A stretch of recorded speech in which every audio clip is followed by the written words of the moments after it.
โยมท่านสาธุชนคนดีทั้งหลายทุกท่านปิกมาอยู่ด้วยกันแถมช่วงสุดท้ายท่านผู้ฟังกำลังรับฟังรายการสารธรรมยามค่ำรายการสารธรรมยามค่ำมาพบญาติโยมเป็นประจำทุกวันอาทิตย์เวลา6:15จนถึงเวลา20:00ผ่านไปช่วงแรกช่วงนี้ก็เป็นช่วงที่2รายการสารธรรมยามค่ำต้องขออนุโมทนาขอบคุณกับสถานีวิทยุที่เปิดรับสัญญาณนำรายการนี้ไปสู่ผู้ฟังทางบ้านค่ำมาก็ได้ยินได้ฟังธรรมกันเป็นที่ม่วนอกม่วนใจขออนุโมทนาในกุศลและเจตนาของเจ้าของสถานีผู้อำนวยการดีเจเจ้าหน้าที่อาตมาก็อยู่กับญาติโยมแถมประมาณสัก20 นาทีเนาะมาอู้กันต่อเรื่องราวตะกี้ที่ว่าเปิ้นแบ่งคนเป็น4พวก4หมู่หมู่ที่1กลุ่มที่1หูธรรมแต่บ่ได้ประพฤติธรรมหมู่ที่2บ่หูธรรมแต่ประพฤติธรรมหมู่ที่3ตึงบ่หูตึงปฏิบัติแล้วก็กลุ่มสุดท้ายคือหูธรรมตัวปฏิบัติตัวเหมือนในสมัยพุทธกาลองค์พระสัมมาสัมพุทธเจ้าพระองค์ทรงตรัสกับภิกษุทั้งหลายว่าดูก่อนภิกษุทั้งหลายเวลา6มีอยู่4ประเภทแรกเวลา6ได้แต่คำรามแต่บัดตกลงมาคำว่าเวลา6คือท้องฟ้านะเป็นฟ้าเป็นฝนเองนะประเภทที่1นี่คือว่าห้องแต่บัดตกประเภทที่2นะตกลงมาแต่ว่าบ่ห้องอันนี้อู้ถึงฟ้านะประเภทที่3นะตึงบ่ห้องตึงบ่ตกประเภทที่4นี่นะตกตยห้องตยนี่อันนี้คือเปรียบเทียบไว้อย่างนี้เปิ้นเปรียบเทียบไว้คนเฮาอยู่4กลุ่มที่1ห้องแต่ว่าบ่ตกกลุ่มที่2นะตกลงมาแต่ว่าบ่ห้องกลุ่มที่3อันนี้ตึงบ่ห้องตึงบ่ตกกลุ่มสุดท้ายคือตกตยห้องตยนะกลุ่มที่1นะกลุ่มที่1นี่ห้องแต่บ่ตกคือว่าอันนี้มีกระเสียง หน้าแดงแหงหมอหอกมีกระเสียงดังแต่ว่าทำงานเป็นท่าฟ้าห้องแต่ว่าฝนบ่ตกอันที่2นี่คือว่าทำงานอย่างเดียวบ่เดือดบ่จมอย่างอ่ะนะทำงานอย่างเดียวคือตกมาแต่ว่าบ่ห้องไปว่าได้ก็เกี่ยวกันนะทำงานไปก้มหน้าก้มตาทำบ่สนใจอย่างทำไปเลยอันนี้คือตกลงแต่ว่าบ่ห้องบ่เดือดบ่คำรามอันที่3นี่อันนี้ตึงบ่ตกตึงบ่ห้องนะออกความหันก็บ่ออกความหันการก็บ่เนี่ยบ่ยังสักอย่างอ่ะอันนี้นะญาติโยมอันนี้คือฟ้าก็บ่ห้องฝนก็บ่ตกนิ่มผิวว่าใหญ่ก็ว่าใหญ่จะแย่หยังก็บ่แย่หยังอันนี้คือบ่ได้สักอย่างแล้วก็กลุ่มสุดท้ายนี่คือว่าตกตวยห้องตวยเนี่ยตวยจมตวยนะกะนี่ศรัทธาญาติโยมเปิ้นเปรียบเทียบจังนี้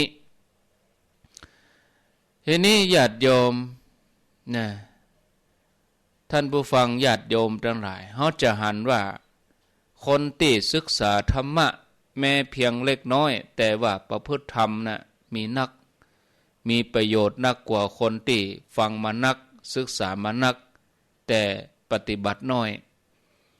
คนเฮาในปัจจุบันนี้ส่วนมากเป็นคนที่หู้นะบ่ใช่บ่หู้นะคนเฮาถึงวันนี้หู้นะ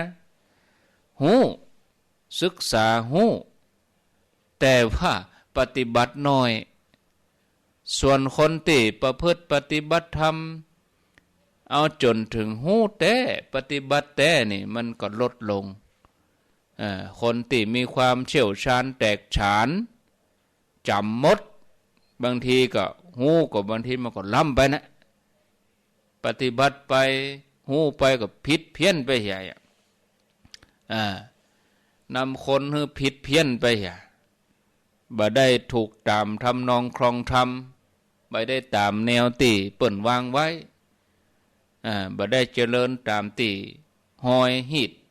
ที่เปิ่นได้ญาติได้ทำก็ทำให้ประมาทบ่ได้ปฏิบัติบ่มีความแตกฉานบ่มีประโยชน์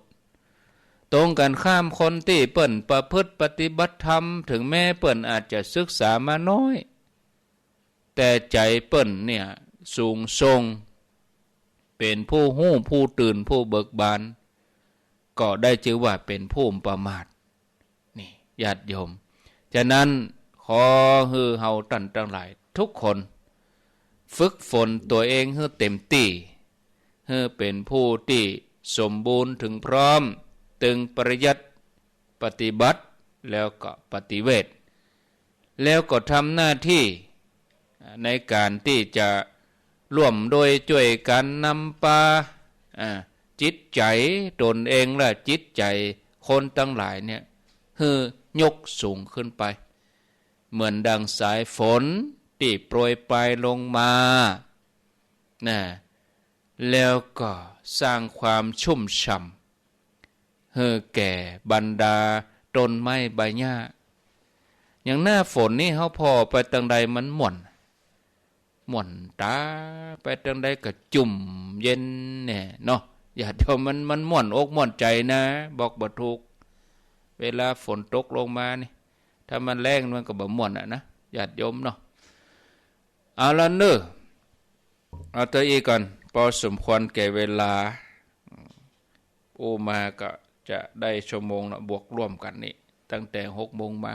ก็ติดหน้าถ้ำติดธุระตั้งใดก็มาปะกันแถมเนาะรายการอื่นๆก็มีตามปกติต่อจากอาตมานี่ก็เดียวก็ท่านอาจารย์วรรณชัยชยานันโทวัดพุทธศรีคีรีเนอะทุกวันอาทิตย์ที่ท่านอาจารย์เปิ้นจะมาจัดรายการให้ญาติโยมฟังเอาละเนาะอาตมาก็หันว่าเวลาพอสมควรก็มีญาติโยมเข้ามาตั้งเฟซบุ๊กตั้งไลน์ตั้งหยังก็สปะเนาะฟังวิทยุก็มีฟังทางเฟซบุ๊กก็หลายก็ขออนุโมทนาบุญตัวยเนอะพระคุณเจ้าพระสงฆ์ก็มาอยู่มาฟังอยู่ก็บ่ได้ตักได้หยังก็จะเอาชื่อขึ้นหน้าจอให้เนาะเอาชื่อขึ้นหน้าจอให้หลายตนญาติโยมก็หลายคนทั่วทุกที่ทุกแห่งก็ขออนุโมทนายินดีนักเนอะที่เข้ามาติดตามรับฟังกันนะต่อไปก็ญาติโยมจะโทรเข้ามาก็เจริญพรเหลือเวลาแถมประมาณ10 กว่านาที0998366322ก็มีเข้ามาจะจะสนทนาก็ขอเจริญพรโทรเข้ามาหากันได้แจ้งผลการรับฟังแล้วก็กิจกรรมตั้งม่อน42เมืองเฮานี่นะก็จะมีพวกสิงหาวันที่3สิงหาเด้อวันที่3สิงหาเจริญพรวันที่2กันเนาะครับนมัสการครับผมจากที่ไหนจากเมืองพะเป้าไปครับฟังชัดดีเนาะชัดดีครับ94ครับท่านผู้ครับโอ้ดีแล้วฝนตกครับจังไงครับผมมีฝนตกบ้านเฮานี่ก็ตกเหมือนกันครับดีกะต จุ่มเย็นดี ครับ จุ่มเย็นดีเนาะ ครับครับผม อนุโมทนา ครับนมัสการ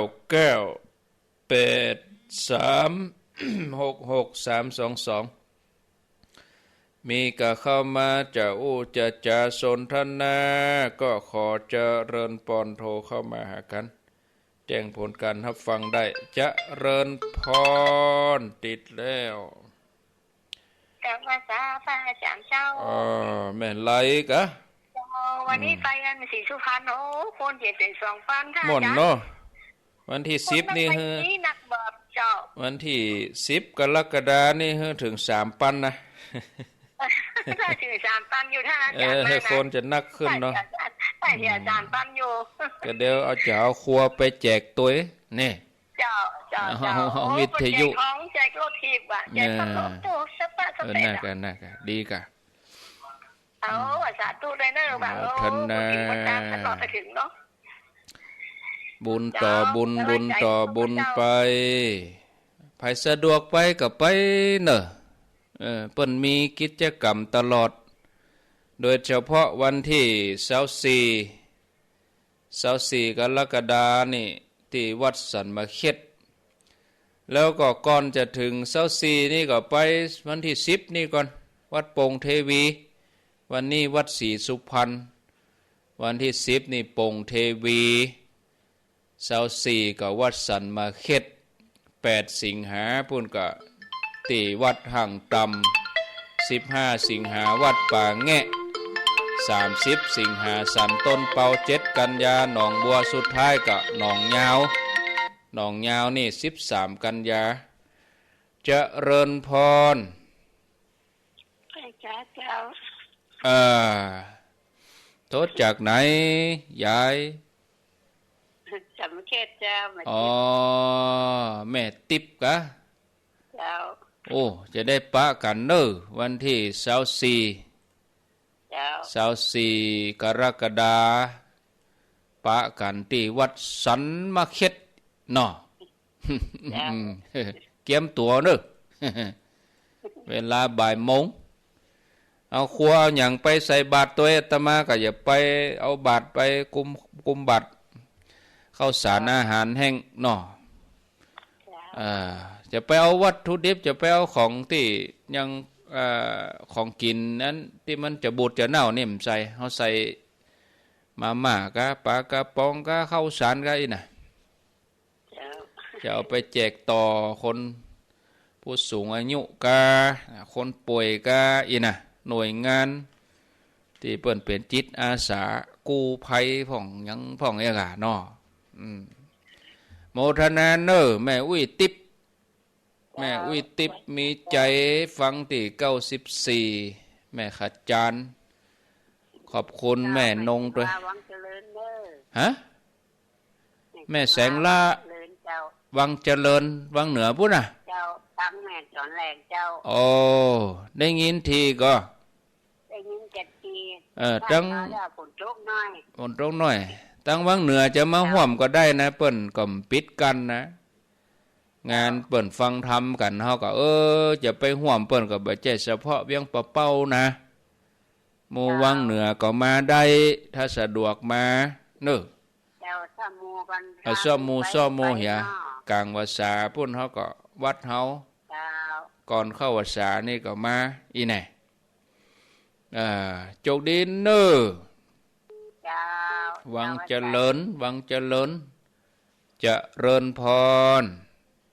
เจ้ากับพระเจ้าท่านพระครูโหแม่อันคำมูลกะเสียงเหมือนแม่คำนวณอันแจ่ซ่อนปุ่นคำมูลปัจจันวันที่15นะ15กรกฎาคมรวมตัวเสาะรถเสาะคนเสาะเจ้าหมู่เนี่ยมีเวลาแถมประมาณ20 วันเจ้าแล้วแต่ประจำจะไปสัก2 กันนักอยู่กาเจ้าโมทนาปีหน้านี่เขาจะไปตานไก่หน่อยไปตานวัดหลวงพ่อคูณหลวงปู่แสงเนี่ย ที่เฮาหันเปิ้นถ่ายทอดทีวีที่หลวงปู่แสงที่อีสานพุ่นนะปีหน้านี่เฮาไปอีสานแต่ว่าไปรอที่ม่อนจอมพ่อปีหน้านี่เนอะครูบาอาจารย์ศรัทธาเฮาเป็นเจ้าภาพร่วมกันปีหน้านี่ไปรอเตียนเวียงป่าเป้าแล้วก็ไปตานอีสานนี่ต้องได้เป็นนอนเนาะเป็นนอนเพราะว่ามันไปปิกตึมหมดได้อุดรธานีวะสดไปแถวนครราชสีมาไปตีวัดหลวงพ่อคูณแล้วก็ไปที่วัดหลวงปู่แสงแล้วก็ไปที่วัดป่าบ้านตราดอุดรไปอุดรขอนแก่นไปแล้วนะปีหน้านะไปไก่หน่อยต้องไปนอนเนอะไปนอนอดเอากะนอนเหี่ยคืนไปมีปัญหาเนี่ย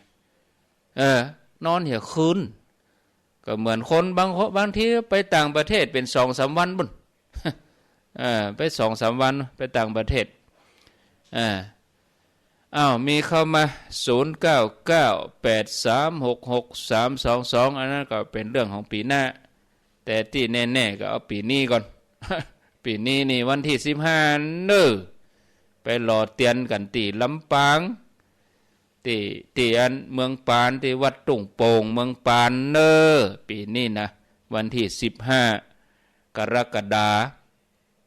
แล้วเราไปตานกันวันที่13สิงหา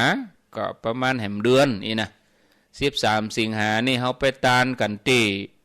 วัดพระบาทอุดมเมืองฝางปีนี้ไปตานเมืองฝางปีหน้าไปตานอีสานแถมปีนี่ก็คงจะได้ไปรอที่จากที่อันปีนี้เขารอลำปางเนาะปีหน้าไปรอเตียนที่เวียงป่าเป้าแฮมปีเขามารอตั้งเชียงใหม่กะละปุนกะอีน่ะเปลี่ยนกันเวียนกันไปอย่างเงี้ยนะกิจกรรมเหล่านี้เวียนกันไปญาติโยมก็จะมีส่วนร่วมบางทีกิจกรรมในพื้นที่เปิ้นก็มีของเปิ้นอยู่อย่างฟังธรรมะสัญจรเนี่ยเปิ้นก็มีกันก็ไปร่วมกันเนอะญาติโยมเฮาบ่ใช่ได้ถึงวันเดือนไหนเตื้อก็เดือนไหน2เตื้อเฮามีโอกาสเดือนไหนเปิ้นจัด2เตื้อแรกเฮาได้ไปเขาไปเตื้อที่2ต่างได้ไปฮู้ไปหันไปพอเปิ้นมีส่วนร่วมดีกว่ามานั่งอยู่คนเดียวโอ้เปล่าเปลี่ยวนะไม้ต้นเดียวไม้ต้นเดียวมันเป็นเหล้าเนอะไม้ต้นเดียวมันเป็นกอปอต้นเดียวมันเป็นเหล้าเอาต้องร่วมกันโดยเฉพาะเจ้าพุทธเฮานี้นะพุทธศาสนิกชนพุทธบริษัททั้ง4ร่วมโดยช่วยกันมันก็กำกันเนาะกล้วยกำงามกำกล้วยตุเจ้าพระสงฆ์องค์เนนสถาหันก็จื่นใจเป็นเปิ่นห้องว่าพระสงฆ์นี่จะเป็นที่ยึดเหนี่ยวจิตใจศรัทธาไปที่ไหนได้หันก็โอ้ม่วนอกม่วนใจตุเจ้าพระนายพระสงฆ์หลาย